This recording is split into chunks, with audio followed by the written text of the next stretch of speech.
My name is Veronica Macharia. I'm a farmer here at Bahati. I own 2 acres of land. I cultivate maize, I cultivate my beans, and I'm also keeping dairy cows. The first symptoms I noticed is the saliva, which was coming from the mouth. Very heavy saliva that was just pouring. I just started noticing there is something wrong. And then the feeding also stopped. Eating now is just a problem. They can't eat.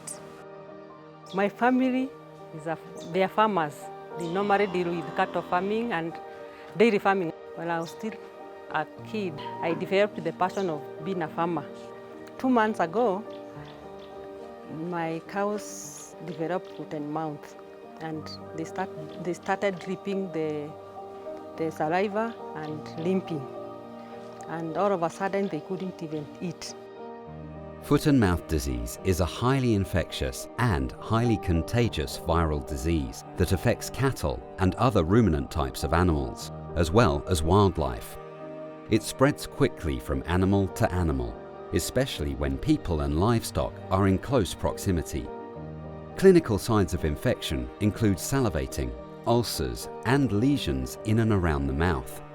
These symptoms can cause problems with eating, which can lead to secondary infection, and issues with their feet that can lead to lameness. Other frequent symptoms are loss of appetite, weight loss, and a drop in milk production, which can persist even after recovery. Chronically affected animals are reported to have an overall reduction of 80% in milk yield. It is estimated that foot and mouth disease circulates in 77% of the global livestock population, and morbidity levels can reach 100% in susceptible populations. The disease can be life-threatening, especially for calves. Generally, it's a disease that lowers production. So you have a dairy cow that is producing a lot of milk, and it gets infected, but its milk level drops right down. Globally, it causes a major economic impact. It constrains farmers in their productivity, but also constrains this export market. So many countries are afraid of getting into trade agreements in livestock or in meat products because of the fear of importing foot-and-mouth disease. The viral disease has severe socio-economic consequences because it can disrupt regional and international trade of animals and animal products. It's estimated that foot and mouth disease costs Africa approximately $2.3 billion per year in economic losses.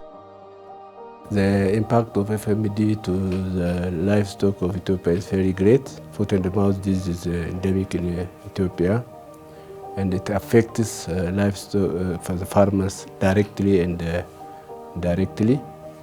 When we say directly, weight loss, lameness, and milk reduction, all was incurred directly to the farmers.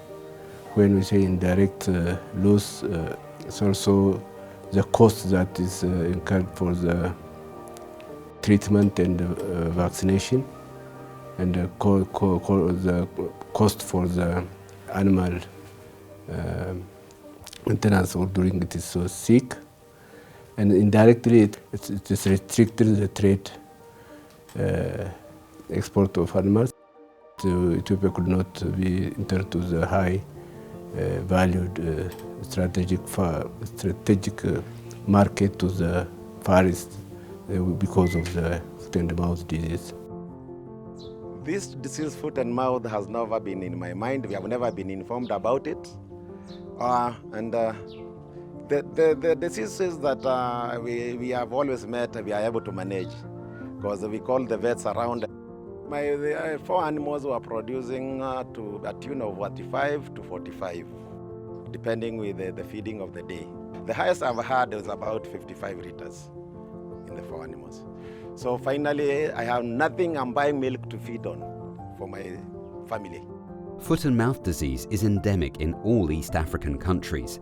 Outbreaks occur frequently, and cross-border movement of infected animals can exacerbate the problem. In Kenya, we have the 4 strains of FMD, that is O, A, SAT1, and SAT2. FMD being a transboundary disease, we have a challenge because of our uncontrolled movement of livestock from one county to the other. And also even from our neighboring countries, we normally get animals from Tanzania, from Uganda, from Sudan, and also from Somalia. Because of the movement of animals, the disease is able to spread from one county to the other, and also from our neighboring countries to our country. When I heard that there was an outbreak of foot and mouth, there was this doctor, Mr. Godho, who came around. So he came and he vaccinated them about 3 months ago. But it's just yesterday when I noticed now the saliva now that is coming just too much, and the feeding has just stopped. That is when I called the doctor. Came and gave the medication. We washed them with the magadi.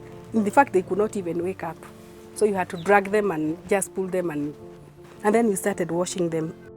I'm very fortunate because they have not died. My neighbors, all of them, the surrounding ones, the cows have all died.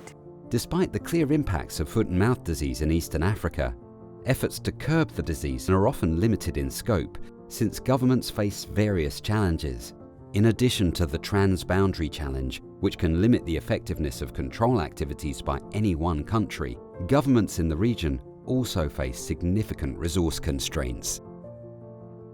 The major challenge, one, is sometimes we lack vaccines. So we might not be able to vaccinate our animals. So the other challenge we have is that we are doing a free vaccination, but some of those farmers do not present their animals for vaccination because they say that the animals are either zero grazing or they have other issues. The other challenge we have is we have very, very few staff, so which means disease surveillance is a problem.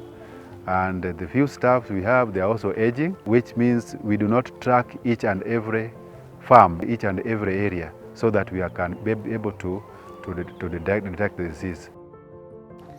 Before, my cows could produce that 60 liters a day, but after they got sick, they could produce at 5 liters a day.